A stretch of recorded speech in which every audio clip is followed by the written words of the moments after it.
존재의 숲에 있습니다. 미네르바의 올빼미는 저녁이 돼야 날기 시작한다 그래서 저녁 시간에 강의를 하게 됐는지 모르겠지만,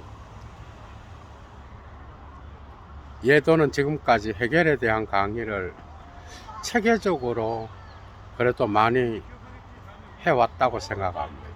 미학까지 하게 되면 어느 정도 체계가 잡히는데요. 물론 세미라 강좌로 들어가면 죽을 때까지 해도 끝이 없겠죠. 그죠?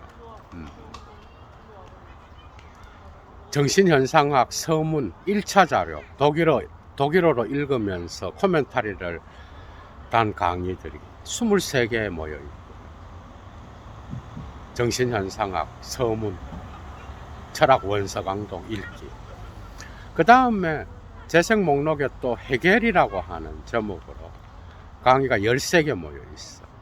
단편 강좌 50분에서 1시간짜리, 1시간 넘어갈 때도 있어. 정신현상학이 7개, 법철학 하나, 엔치클로페디 하나, 논리학 3개, 그 다음에 역사철학 하나. 오늘이 미학 강의인데요. 미학 강의는 하나로 끝날 수 없을 것 같아요. 가능하다면 이 미학을 이해하기 위한 강의부터 시작해야 되고, 또 해겔의 미학 강의는 이 편집 과정에서 문제점이 많이 나타났어요. 그래서 그 과정과 더불어서 내용까지 해야 되니까 가능하다면 많이 늘어나지 않도록 하겠습니다. 오늘 첫 강의인데요. 우리가 해겔 미학 강의로 접하는 그 판본은 하인리히 구스타프 호토라고 하는 사람의, 이것도 미학자예요. 해겔 제자인데 미학에 대한 글을 상당히 많이 썼죠. 그죠? 호토가 편집한 강의야. 근데 이거는 조금 문제가 있어. 해겔은 하이델베르그 대학 시절부터 미학 강의를 했는데요. 그게 말년 거의 10년에 걸쳐서 했다고 봐도 과언이 아니야. 콜레라가 해겔의 목숨을 앗아가지 않았다면 어떤 결과를 갖고 왔을지 모르겠지만, 어찌되었건 미학 강의는 그의 말년과 더불어서 끝이 납니다. 하이델베르그 시기에 1818년 여름 학기에 강의를 했고요. 두 번째가 베를린 대학으로 옮겨서 20년, 21년 겨울 학기. 그 다음에 요게 두 번째고, 세 번째 강의가 1823년 여름 학기 강의. 그 다음이 네 번째가 26년 여름 학기. 그 다음에 마지막이 28년, 29년 겨울 학기.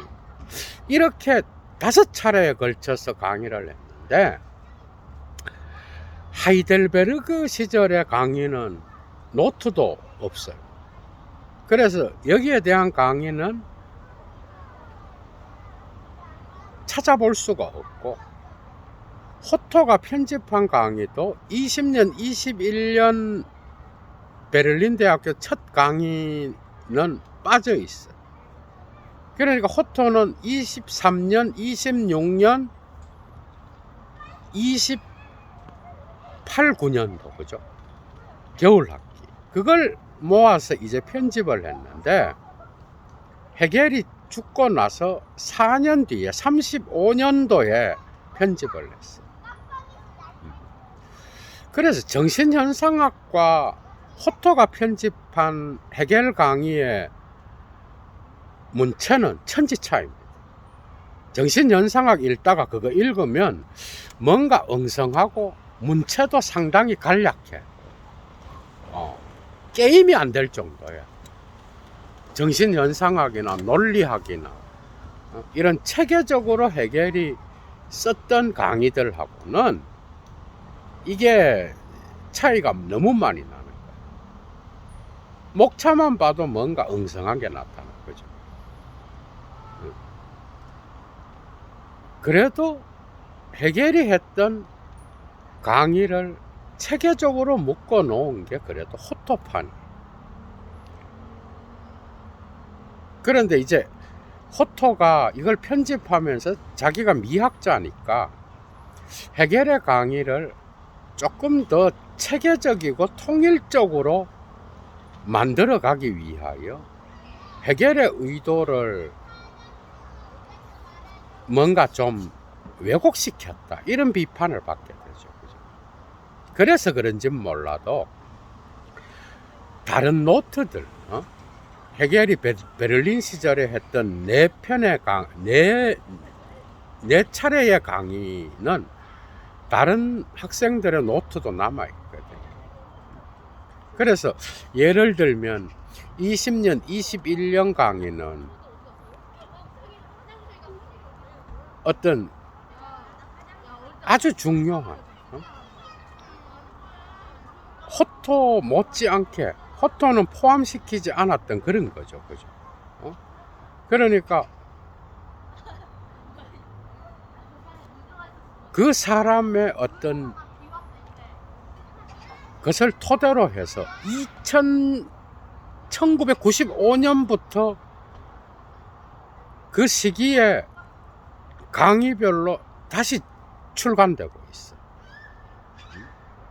예를 들면 뭐 쉐베르크라든지 이런 해겔 제자의 노트를 갖고 다시 편집해서 내고, 호토판을 갖고 또 다른 필기 노트를 또 편집해서 또 다시 재출간하고, 지금 그런 상황에 나와 있어.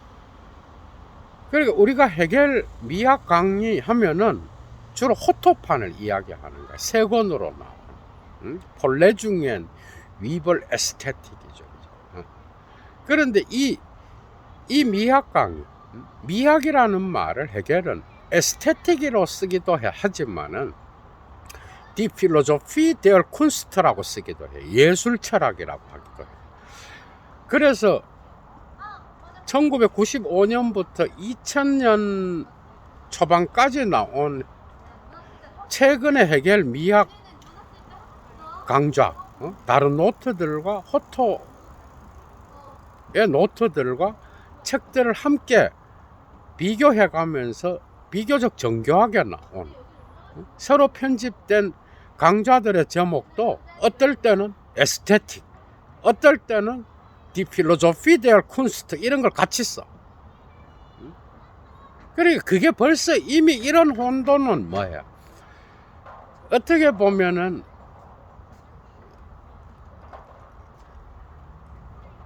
이게 해겔이 직접 쓴 게 아니라 강의를 받아 적은 노트와 어떤 이런 거를 갖고 편집을 했기 때문에 이런 현상이 나타나는 거예요. 이런 복잡한 절차가 해겔 미학 강의에 남아 있습니다. 이런 편집. 그러니까 미학해서 1, 2, 3으로 언급되는 건 주로 호토판에서 언급되는 거예요.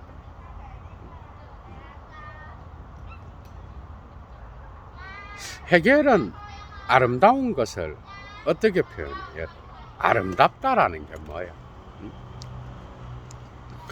우리가 아름답다 라고 하면은 이미 미학의 서양 철학 전통에서 미학의 아버지인 플라톤부터 우리가 출발해야 되겠죠. 그렇죠?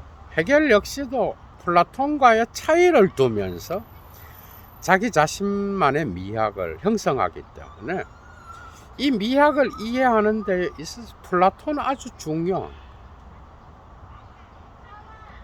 플라톤은 곳곳에서 아름다운 것에 대하여 이야기합니다. 파이드로스, 향연, 국가, 그의 대부분의 작품들에서 아름다운 것이 나타나. 어떻게 보면 피타고라스의 어떤 수를 통한 미학도 플라톤은 거의 상당히 많이 수용하고 있다고 봐도 과언이야. 그런데 이게 미학이 헷갈리는 게, 해겔은 예술가들을 국가로부터 추방하거든. 그러면 미에 대하여 해결은 부정적으로 생각했느냐? 아니요, 전혀. 이게 이제 결정적인 거야. 여러분들이 해겔 미학도 이해하는 데 있어서 중요해. 플라톤은 향연 같은 데서는 미를 성과 연결시키. 이거는 어떻게 보면 진선미는 함께 연결되어 있죠. 이미 그리스인들의 사고 속에는 선한 아름다움. 그러니까 아름다움도 영원한 아름다움이 있다 그래요. 향연에서. 그것은 이데아의 세계에 있는 아름다움이라. 그런데 이런 이야기를 하다가 어떻게 하여 플라톤이 예술가들을 국가 밖으로 추방하게 됐는지를 이해하는 것은 어떤 연결점이 있어야 되겠죠.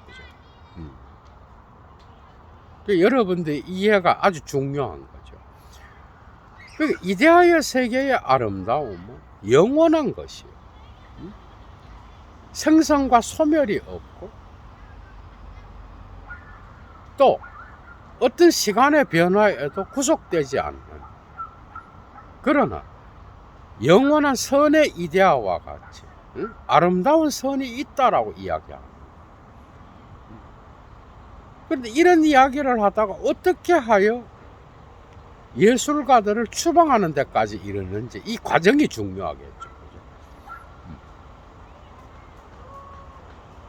우리가 이 세계의 개별자들을 보면서 나무의 아름다움, 숲의 아름다움, 새의 아름다움, 또 실록의 아름다움, 우리 다 이야기할 수 있잖아. 그런데 그것은 바로 이러한 영원한 이데아의 세계의 아름다움을 분유하기 때문에 그렇다 그래. 이게 플라톤 사유의 기본이죠. 그죠? 그런 것들을 공유하고 이데아의 세계의 아름다움이 있다. 아름다움 자체죠, 그것은. 그걸 공유하면서 분유하기 때문에 이 세계의 개별자들을 우리는 아름답다라고 이야기한다. 그런데 예술가들이 예술 작품을 통하여 그리고 만들고 조각하고 하는, 그래서 또 시를 쓰고 하는 이런, 그리고 음악을 만들고 하는 이런 것들은 이데아의 세계의 아름다움이 아니야. 그러니까 예술가들을 통하여 표현되는 그 아름다운 것은 철저하게 감각적인 것과 연결됩니다. 그래서 미학의 어원인 아이스테시스, 이건 이미 예도가 미학 강의에서 깊이 있게 다뤘어. 미학의 어원 아이스테시스라는 제목의 강의를 참조하셔요, 여러분. 그 미학의 어원인 그 어원 자체가 감각이에요. 느낌이요, 감각이에요. 지각과 관계된 거예요. 이런 것들을 해결은 다 다룹니다. 독일어로 바르네무, 그 다음에 진리히카이트, 감각, 지각, 감각, 엠핀둥, 느낌, 이런 것들과 관계된 거예요. 아이스테시스. 그러니까 이 세계는 뭐? 이 세계는 이데아의 세계의 모방이야. 그런데 예술가들이 예술 작품을 통하여 표현하는 그 아름다움은 또다시 모방하는, 모방이면 모방인 거죠. 어떻게 보면 예술가들은 감각을 통하여 기만하는 그런 아름다움을 표현하는 자들이 된 거예요. 그럼 이데아의 세계의 아름다운 것은 뭘로 가능해? 그것은 우리의 눈이나 우리의 귀나 또한 우리의 몸으로 느끼는 그런 감각과 관계된 게 아니에요. 이데아의 세계의 아름다운 것은 플라톤 철학이 언제나 이야기하는 것처럼 누스와 관계다. 이성의 눈으로, 지성의 눈으로 봐야 그게 보이는 거예요. 그래서 에이도스 형상인 거예요. 그죠? 그러니까 플라톤은 선의 이데아와 같이, 그죠? 완전한 아름다움이 있다라고 향연해서 이야기합니다. 그런데 예술가들이 이 세계의 것을 모방하는 그 모방은 뭐예요? 이미 한번 모방한 이 세계를 또다시 모방하는, 이 세계의 존재자들도 모방된 건데 이걸 감각하는 지각이 바로 미학입니다. 그런데 예술가들의 작품은 이 세계를 또 자기의 감각으로 또 모방하는 거예요. 어떻게 보면 기만과 혼란스러움, 열정, 이미 열정을 플라톤은 아주 싫어하죠. 그래서 호메로스를 아주 싫어하고 비판했어요. 국가에서도 보면. 그래서 이런 감각이나 열정에 약한 자들이 나라를 다스릴 수 있겠느냐. 그 국가의 어떤 시민사회로부터도 악영향을 끼치는 자들이라 유혹하고 매혹하는, 그게 어떻게 보면 고대 철학에서 플라톤의 미학은 뭐예요? 상당히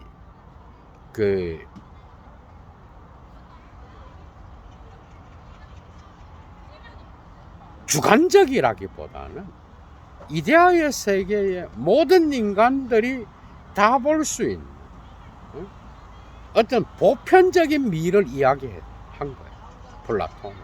그래서 객관적 미를 어떻게 보면 이야기한 거예요. 기하학이나 수에서 나타나는 비례와 조화와 대칭, 이런 것들이 중요하죠. 그래서 피타고라스의 미학과 상당히 가까이 가는 게 있어요. 수적인 거는 상당히 이데아적인 거예요. 우리의 지성과 관계된 거야, 그죠? 기하학도 그렇고.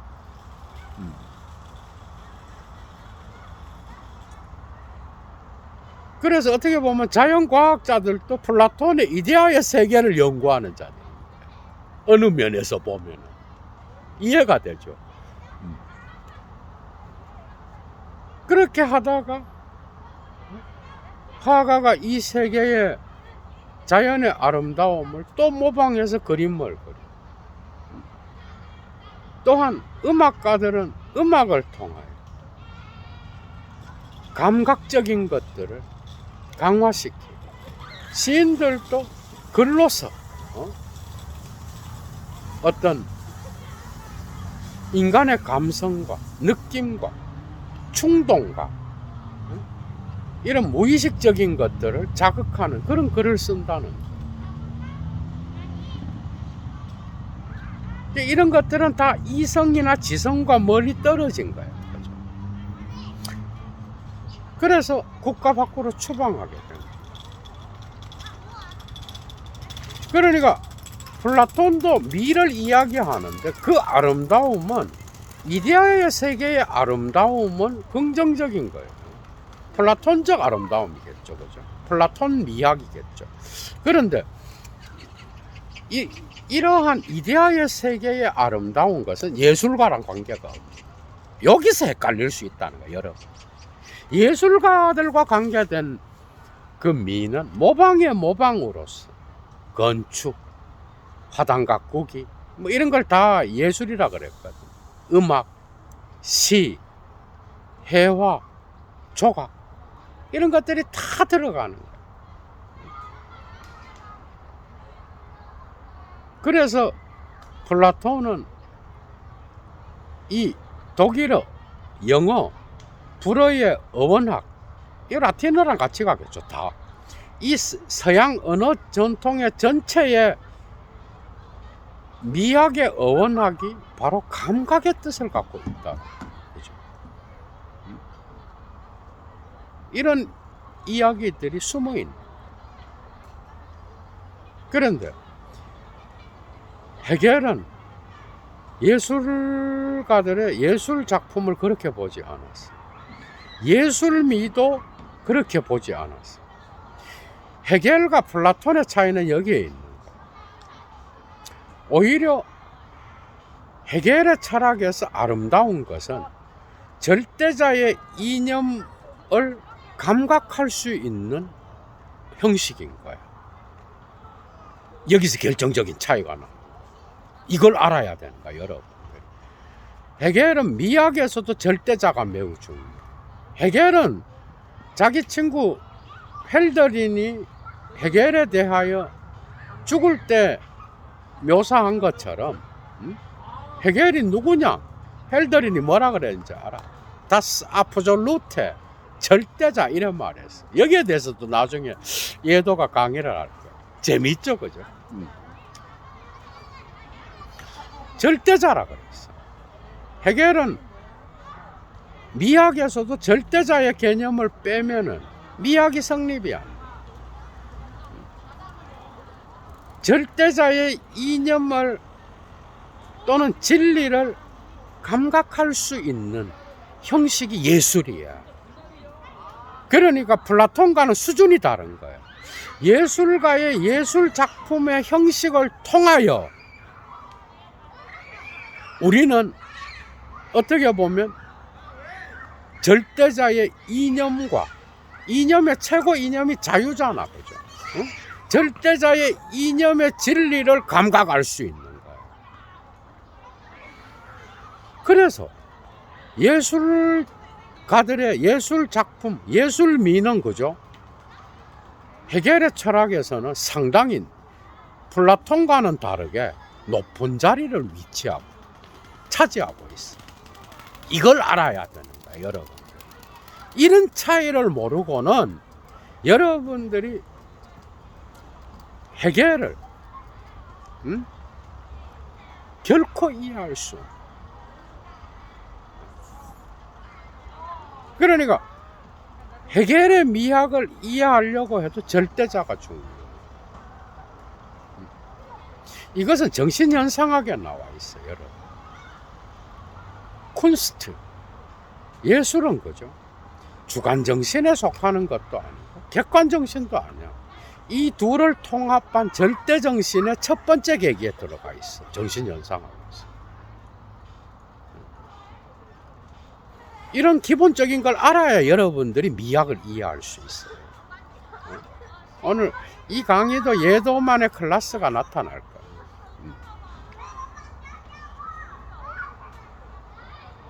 그럼 예술은 뭐예요, 헤겔한테서? 다시 말하면 헤겔 철학의 형이상학을 이루는 기본적인 이 정신의 운동의 개념을 알아요. 정신이 자기 자신으로부터 자기를 구분하는 그 단계가 뭔지 알아. 최초의 단계.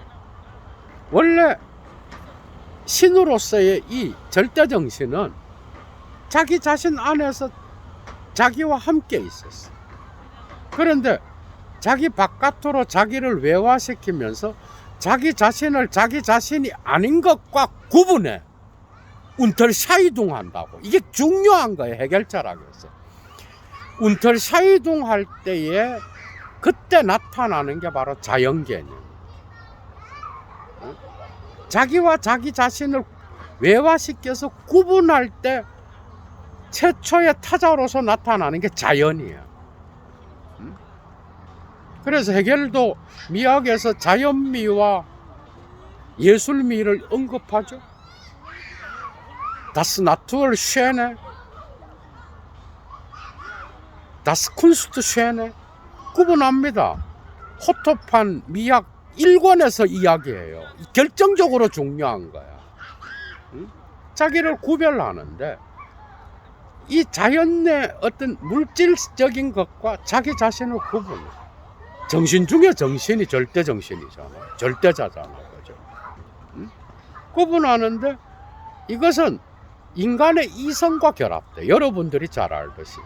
그러니까 처음에 이것이냐 저것이냐 어떤 구분도 안 가는 감각적이고 지각적인 상태에서 주관정신의 감각과 지각은 자연적인 것과 같이 있는. 그러면서 주관정신의 최고 형식이 뭐야? 이성이에요. 테얼룸프터라고. 그 이성이 이 절대자와 아주 깊은 관련을 맺고 있어. 인간의 이성이. 그래서 법철학에서도 뭐예요? 이성적인 것은 현실적인 거고, 현실적인 것은 이성적인 거고, 그죠? 곳곳에서 나타나.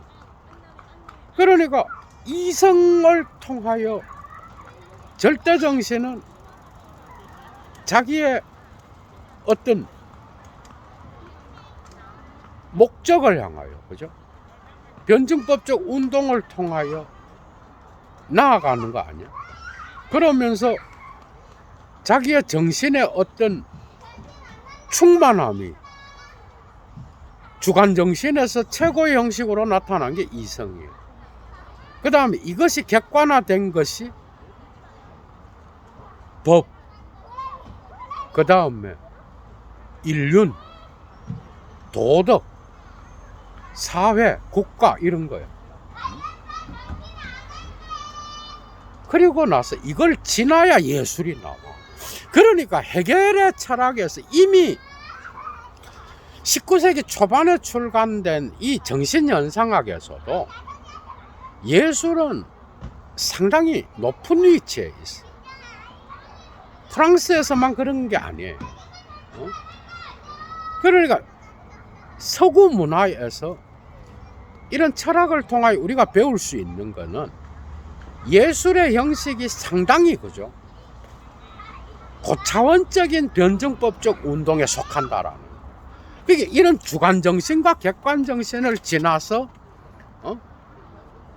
이 정신이 운동을 계속해 나가는데 절대정신에 이르러서 자기의 이념인, 그래서 주관과 객관의 정신을 통일한 어떤 자유를 느끼게 되는데, 이 절대정신의 세 단계가 뭐예요? 쿤스트, 예술, 렐리기온, 종교, 마지막 필로소피, 철학이잖아. 그러니까 이 절대정신이 예술의 형식을 통하여 자기 자신을 직관하는, 감각하는 거야. 어떻게 보면. 그래서 상당히 높은 위치에 있는 거야. 그리고 종교의 단계에서는 이 절대정신이 자기의 이념인 자유를 표상하는 단계.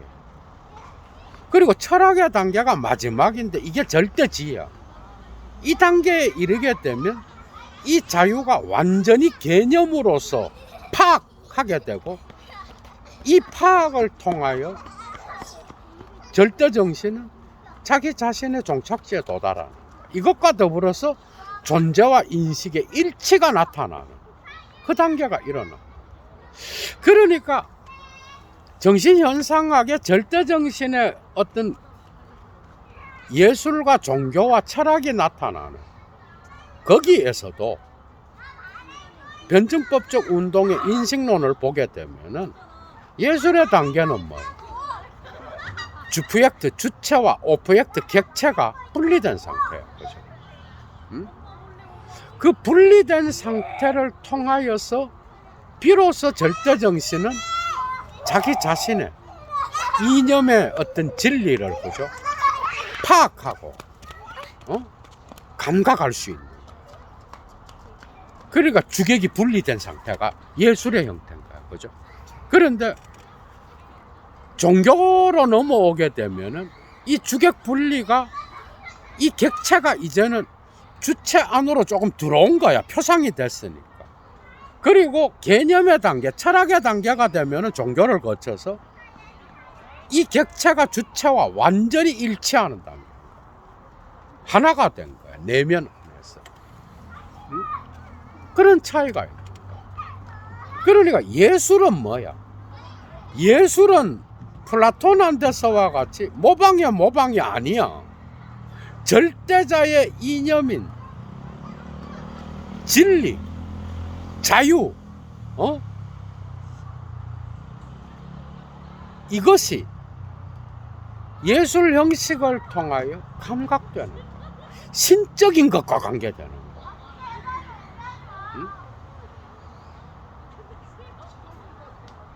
그래서 객관정신보다 더 높은 단계예요. 그래서 헤겔한테서 미학은 그죠. 이 절대자와 뗄 수 없는 관계를 맺고 있는.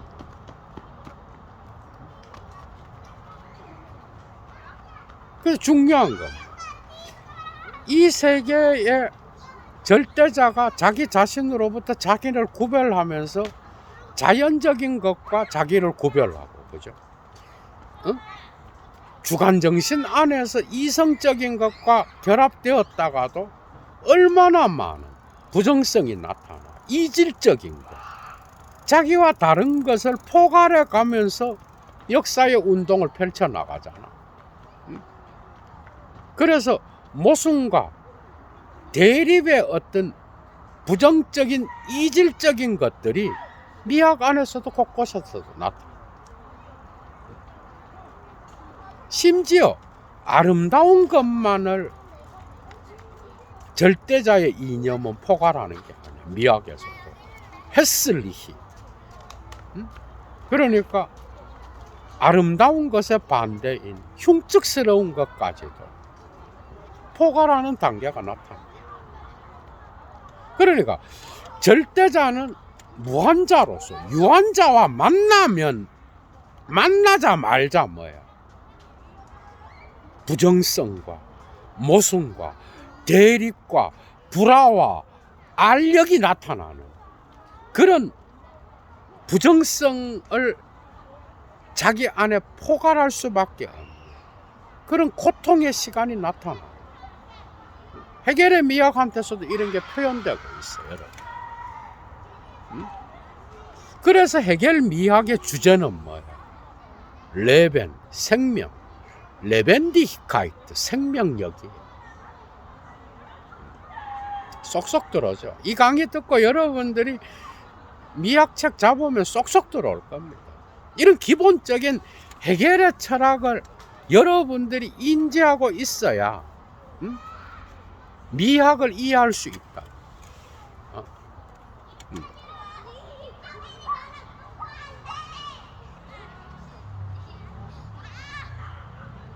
그래서 헤겔은 미학 강의에서 자연미와 예술미를 나눠. 그러니까 예술은 아주 고차원적이고 높은 단계에서 나타나는 절대자의 형식이야, 그죠?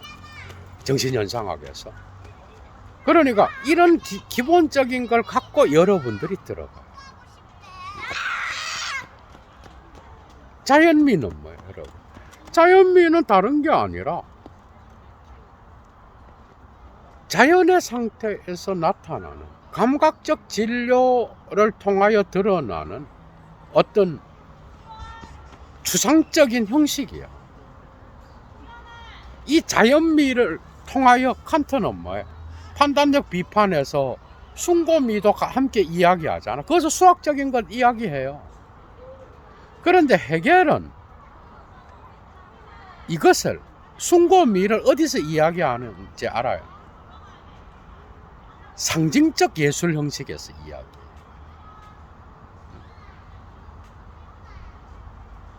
그러니까 자연미는 자연의 질서 안에서 감각적 진료를 통하여 나타나는 그러한 추상적 형식이야. 근데 이 아름다움이 당연히 그죠? 중요하죠, 이것도. 그런데 이 자연미는 예술미보다는 떨어진다고 봤어요.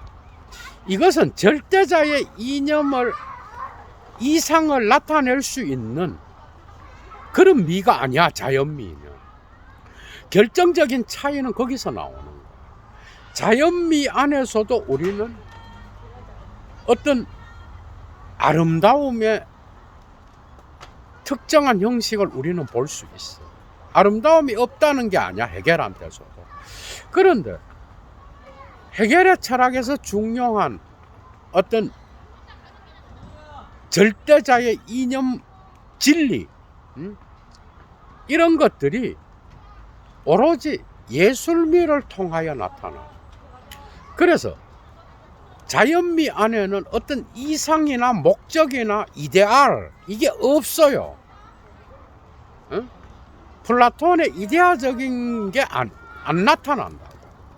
이것은 오직 절대자의 이념은 오직 예술미에서만 나타나. 그러니까 그건 왜 그렇게 했어?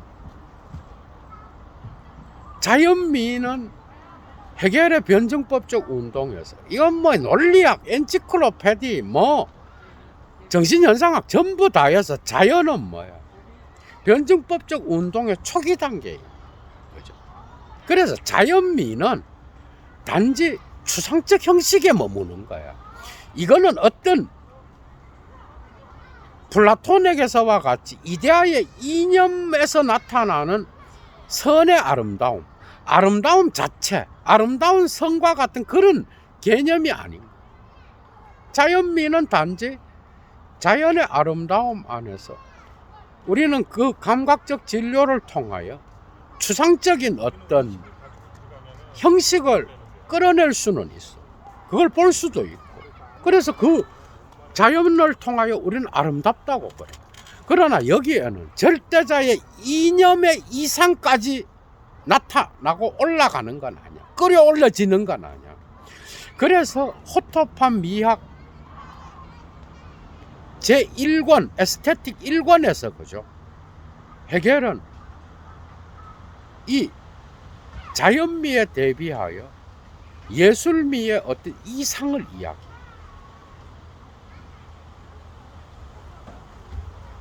그래서 플라톤에게서 완전 다르게 나타나죠. 그래서 자연을 모방한 게 헤겔한테서는 예술미가 아니야. 플라톤에게서와 같이 모방과 관계된 게 아니에요. 그럼 뭐와 관계돼? 절대자의 자기 자신의 실현을 통하여 나타나는 정신의 생명력을 통하여 나타나는 그런 것과 관계된 거예요, 헤겔한테서는. 그래서 예술미가 어떤 이상이 있고 목표가 있고 그 이상을 표현하는 것은 바로 다른 게 아니라 절대자의 이념의 최고 형식을, 예술 형식을 통하여 감각할 수 있다라는 거예요. 이게 결정적인 거예요. 그러니까 헤겔 철학 전체에서를 관통하는 게, 예술은, 쿤스트는 뭐예요? 쿤스트는 앙게샤우트, 이 밥 먹듯이 나와. 직관된다, 진리히카이트, 감각, 이런 것과 관계돼. 그 다음에 괴미츠, 심정, 그 다음에 라이덴샤프트, 열정, 이런 단어들이 막 밥 먹듯이 나와. 종교와 관계된 것, 폴게슈텔트, 표상되는 것과 관계. 철학과 관계되는 건 뭐예요? 베그리펜, 개념 파악되는 것과 관계돼.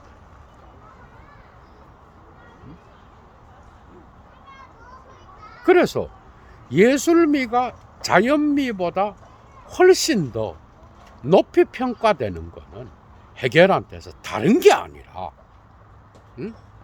절대자의 이념과 절대자의 이상이 예술을 통하여 드러난다고 본 거예요.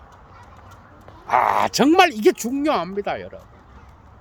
그래, 이런 걸 모르고 그냥 헤겔 책 자체도 어려운데 정신현상학보단 쉬워요, 문체가. 얘는 독일어로 보기 때문에 정신현상학 독일어는 장난이 아니죠. 그런데 이 미학은 강의 노트를 갖고 이렇게 호토가 편집한 거기 때문에 그런 문체가 안 나와, 이거는. 응?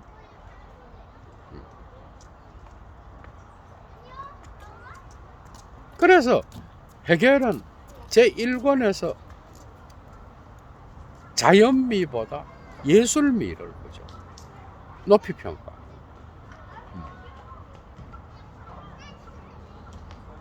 그게 추상적 형식에 머문다는 거, 현실성과 관계 맺지 않는다는 거. 헤겔한테서 중요한 건 뭐야? 역사적 운동을 통하여 비얼클리크할 때 현실성과의 변증법적 운동을 통하여 관계 맺음으로써, 그죠? 절대자가 자기의 이념을 계속 실현해 나간다는 거잖아. 그런데 이 자연미는 추상적 형식에 그냥 머물러 있는 거야. 응? 근데 예술은, 예술적인 어떤 미를 표현하는 예술 형식들은 그게 아니죠. 변증법적 역사의 운동을 거치는 거야, 이거는. 그것과도 관계되는 거. 그래서 헤겔은 거죠. 헤겔은 이제 2권으로 오면서 호토판 2권에서부터 이제 3권까지 보편적 예술 형식을 3개로 나눠. 첫 번째 예술 형식이 짐볼리시어 쿤스트 폼이에요. 예술 형식, 상징적 예술적 형식. 이건 뭔가 하면은 헤겔의 역사 철학에서도 나타나듯이 최초의 어떤 변증법적 운동의 단계에 속하는 그게 나타나는데, 그게 바로 동양적이고 동방적인 것을 일치하는 그 단계가 바로 상징적 예술 형식. 그럼 어느 쪽을 주로 다루겠어? 역사 철학에서도 뭐 인도, 중국, 페르시아 뭐 이거 나오잖아, 그죠? 그런데 헤겔 미학에서는 조금씩 언급은 되지만 아주 중요한 게, 예를 들면 이집트의 피라미드예요. 그러니까 건축, 아키텍투어가 상징적 예술 형식에서 가장 중요한 형식이에요. 건축. 그런데 이 데리다가 또 이걸 갖고 또 막 까는데, 예도가 데리다 강의에서 헤겔의 어떤 그 피라미드를 갖고 다룬 강의를 이미 했어. 그러니까 이런 고전을 여러분들이 알아야 돼, 그죠? 헤겔 미학 강의도 여러분들한테 엄청나게 도움이 될 거야. 쏙쏙 들어줘, 그죠, 진짜. 예술가들 진짜 환장할 것 같아요. 헤겔 미학은 언제 다뤄요? 이것만 제가 댓글로 본 게 10번이 넘어.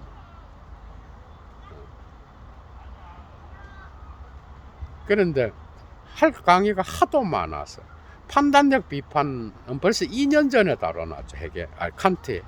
그래, 헤겔은 지금 이제 시작하는. 피라미드를 보면 여러분들 뭘 느껴? 죽음을 느끼죠. 그런데 그 죽음 안에서 뭐가 강하게 나타나?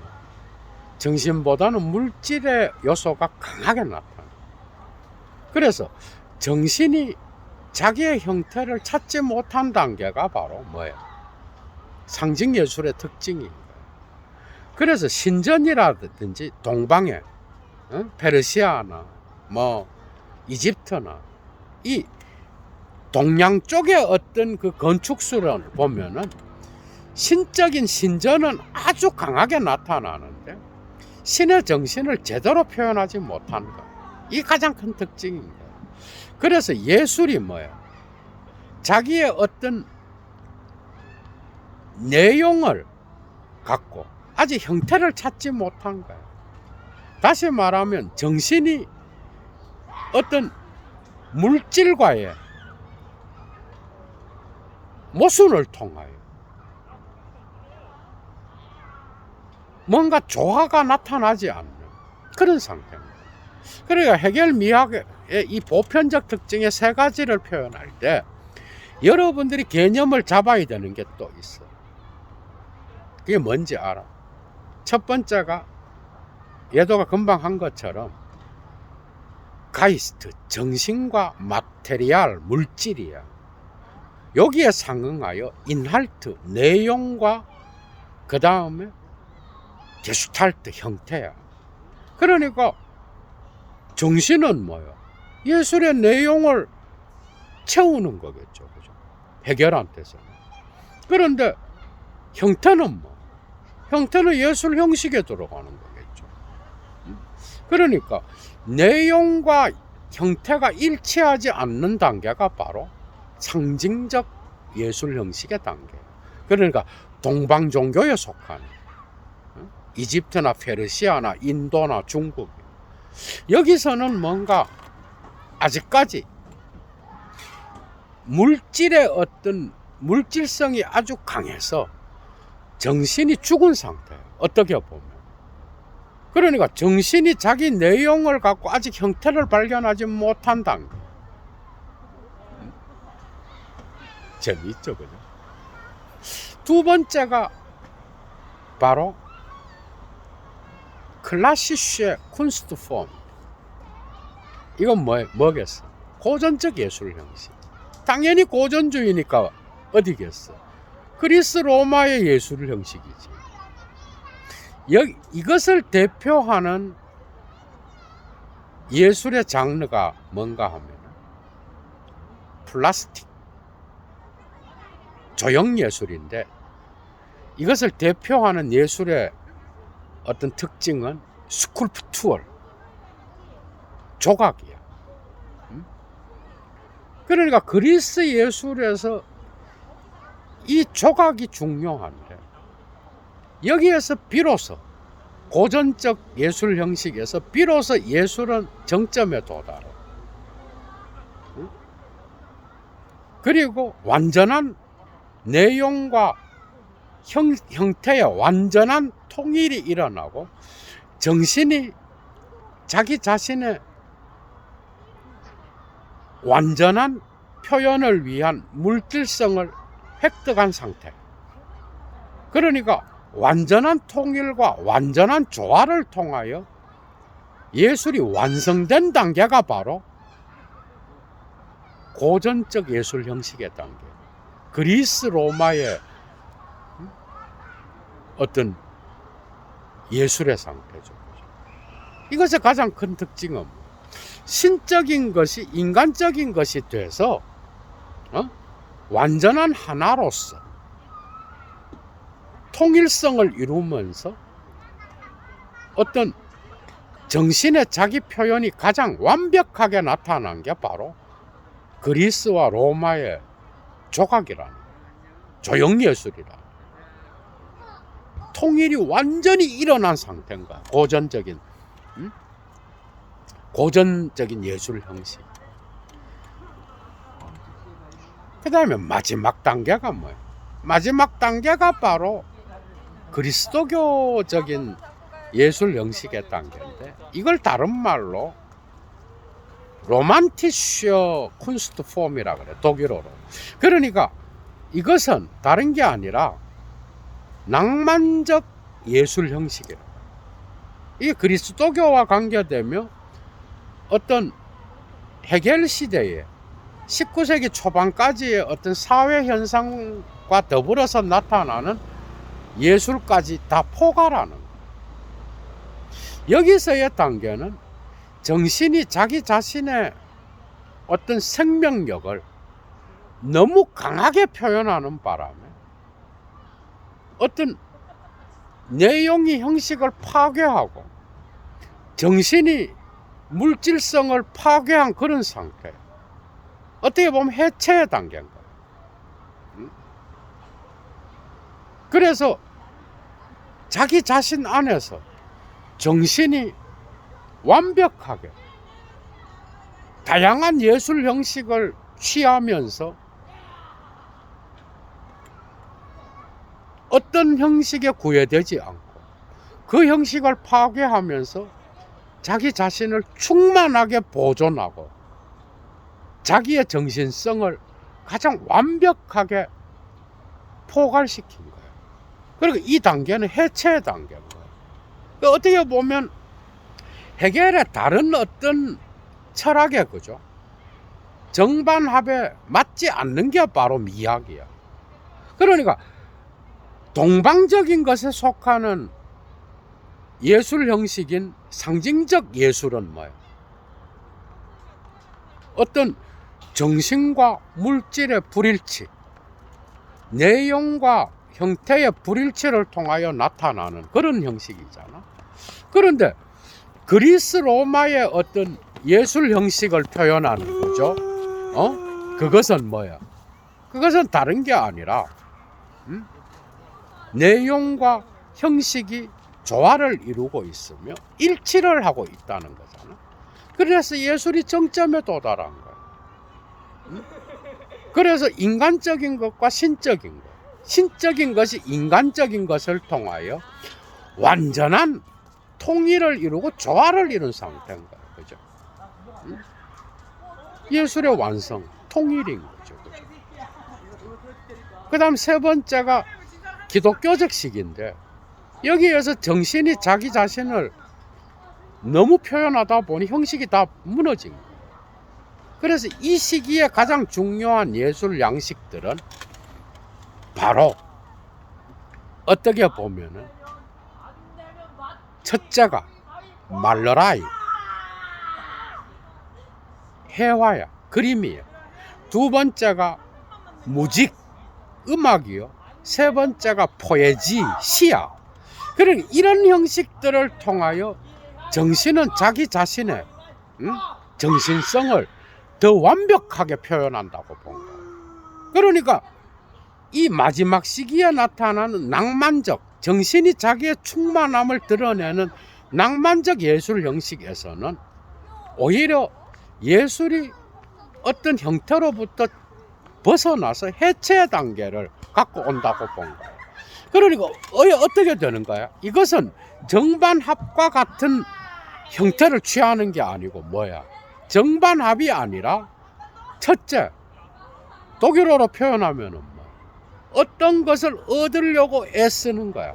정신이 형태를 얻으려고 애쓰는데 물질성이 너무 강해서 정신이 죽은 상태. 그래서 에얼슈트레벤 두 번째의 형태에서는 그리스 예술의 어떤 완벽한 고전적 예술 형식이 나타나는 그 단계잖아, 그죠? 여기서는 뭔가 조화가 일어나. 그래서 위벌 아인슈텐맨과 같이 일치가 일어나고 어떤 목적에 에라이헨 도달했다는 그런 상태예요. 여기로부터 정신은 이제 기독교적 단계에서 낭만적 예술 형식을 취하는데, 여기에서 정신은 더 높은 곳으로 물질적인 것과 그 다음에 형태와의 조화를 이루지 못하고 해체 단계로 가는 거예요. 그러니까 오히려 종합은 고전적 예술에서 나타나는 그 정반합의 형태가 아닌가요? 미학은 거죠. 이런 정도로 오늘 첫 번째 강의, 미학 강의 마칩니다, 여러분. 정말 재밌었죠, 그죠? 계속 이어나가는데 한 2개 정도, 3개 정도 할지 몰라요. 정말 진짜 내용이 이제 나오기 시작한 거죠, 그죠? 계속 이어나가겠습니다. 두 번째부터. 오늘 강의 첫 번째 마칩니다. 여러분 행복한 주말 오후 보내시고요. 주말 저녁이네. 그 다음에 어디에 계시든 행복하시기 바랍니다. 좋아요 잊지 마시고, 여건이 되시는 분은 사막의 철학을 위하여 클래스의 차이를 아시고 애청하시는 분들 가운데 여건이 되시는 분은 사막의 철학을 위하여 자발적 수업료를 예도TV로 보내주시면 감사하겠습니다. 여러분 어디에 계시든 행복하십시오. 주스!